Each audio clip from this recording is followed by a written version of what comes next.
Welcome back. A Washburn High School teacher brought students back to the basics by ditching technology for half of the school year. This is such a fascinating story. Here's Heidi Wigdahl. Are you with me? Can I get your eyes, please? Teaching in 2026 comes with all kinds of distractions. So in South Minneapolis at Washburn High School, Table 4, do I have your phones? Table 5. Maureen Mulvaney took the technology and left it at the door. I was frustrated. I'm battling all the time plagiarism, and I'm battling the phones, and I'm battling the computers. The kids are gaming, they're shopping, they're engaging in social media instead of engaging with each other and with me. All right, questions? Mulvaney, an AP Lit and English teacher, told her sophomore classes at the beginning of the year they would be going back to the basics. No phones, no Chromebooks, just a pencil and paper. I sent out an email to parents saying, here's what I want to do. And they replied, what do you need? And I said, paper.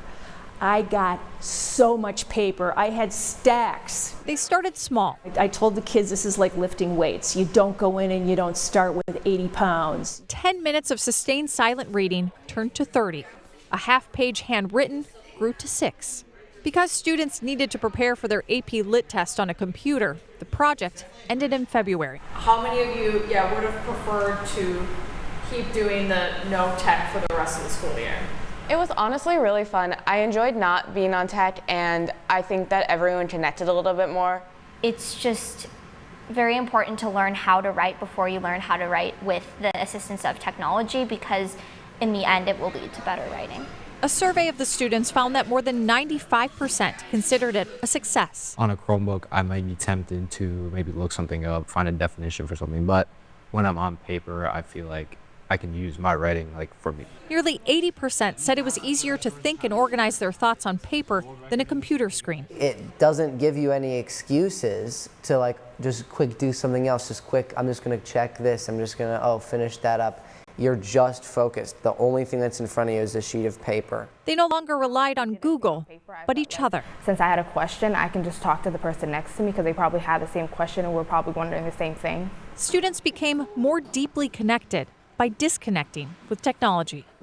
We've been playing hacky sack at our school a lot, and there's some groups of kids I never would have even asked to join if I hadn't taken the time in this class to talk to them. We're having a lot of trouble in education, and I think what my kids told us was that there's a solution. Just remove all the distractions and we can get our kids back. Also in the survey in September, 46% of her students reported confidence in their reading abilities. Listen to this, though. By February, that number increased to 96%. Mulvaney said that she hopes to do it again next school year. All right, well, we now know the 4 astronauts that NASA is sending for the Artemis 3 mission.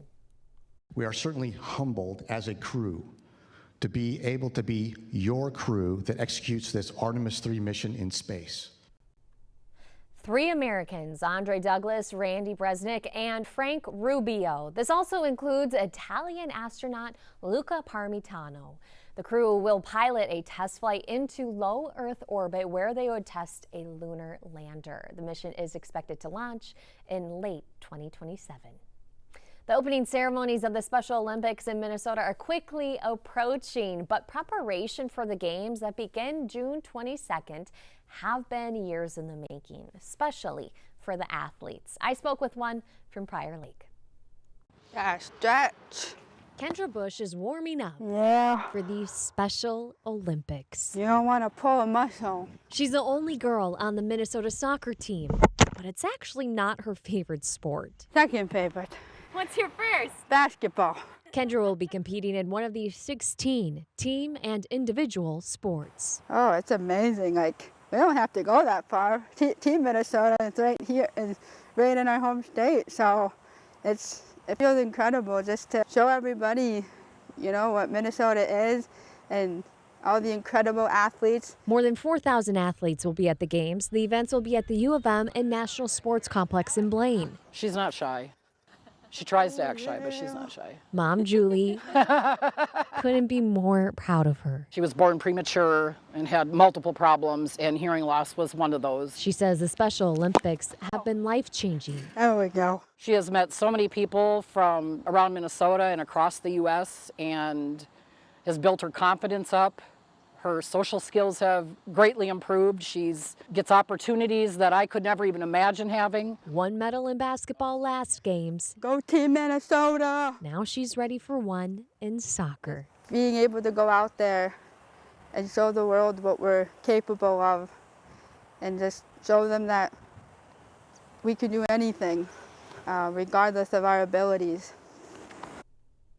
Just so everyone knows, it is a really big deal that the Special Olympics are going to be here in Minnesota. Of course, we have hosted before, but it's been a while. So now there are 2 new sports.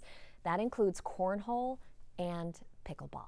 It's going to be a party, so stay tuned. We got more news and weather coming up after the break.